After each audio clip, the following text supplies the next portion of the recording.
For months, the Trump administration has been working with the USDA to help farmers get back on their feet. And while the One Big Beautiful Bill will be providing finances starting in October of 26, for many, that wait may be too long. KCBD News Channel 11's Dylan Villa explains how the newly announced bridge payments aim to push the ag industry in the right direction. They are in a weird financial position, some very strained compared to others. Cody Besson, CEO of Plains Cotton Growers, says the ag industry has been hit with multiple setbacks in recent years, with inflation and interest rates playing a big role. He also knows the industry comes with its own risk.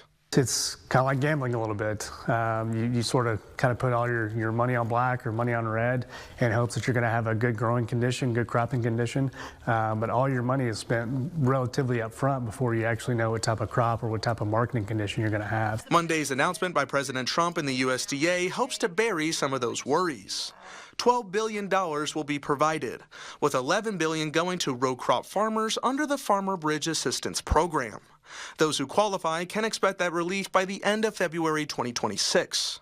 In order to qualify, farmers will need to make sure crop acreage reports are correct and submitted by December 19th. They're great people. They're the backbone of our country. Cody believes these bridge payments, along with the Big Beautiful Bill's assistance later in 2026, will push the industry in the right direction.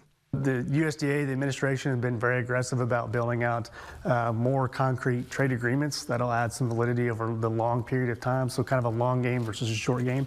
Hopefully that'll add some stability in the marketplace and push prices back to a more nominal level. These payments will also benefit you, the consumer, because Cody says when the ag industry is healthy, it allows for our local economy to thrive as well. You'll have, people go spend money at restaurants, go to the grocery store a little bit more, provide more tangible needs. And so there's a larger impact than just to the producer themselves because of this assistance.